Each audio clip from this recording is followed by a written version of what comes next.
बिस्मिल्लाहिर्रहमानिर्रहीम। अस्सलामु अलैकुम वरहमतुल्लाहि वबरकातुहू।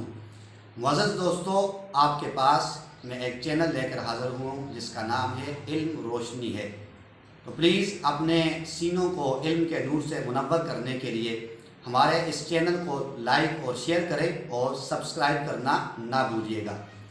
मुअज़्ज़ज़ दोस्तों, इल्म के बदौलत ही इंसान यकीन की दुनिया को आबाद करता है और इल्म के ज़रिए इंसान दुश्मन को दोस्त बनाता है, बेगानों को अपना बनाता है और मुल्क के अंदर अमन व अमान की फ़िज़ा को कायम करता है। इल्म की फज़ीलत व अहमियत इस बात से बिल्कुल वाज़ेह है कि अल्लाह तबारक व तआला ने रहमत आलम सल्लल्लाहु अलैहि वसल्लम पर कुरान पाक के तकरीबन 78,000 अल्फाज में से जो पहला लफ्ज़ नाजिल फरमाया वो है इक़रा, यानी पढ़िए।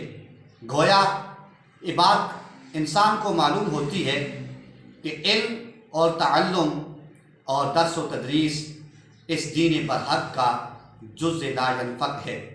लिहाजा इसी जज्बे को लेकर हम आपकी खिदमत में हर रोज़ इल्म का एक नया दस्तरखान लेकर हाज़िर होंगे।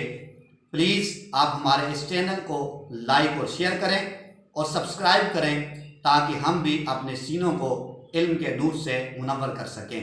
अस्सलामु अलैकुम वरहमतुल्लाहि वबरकातुहू।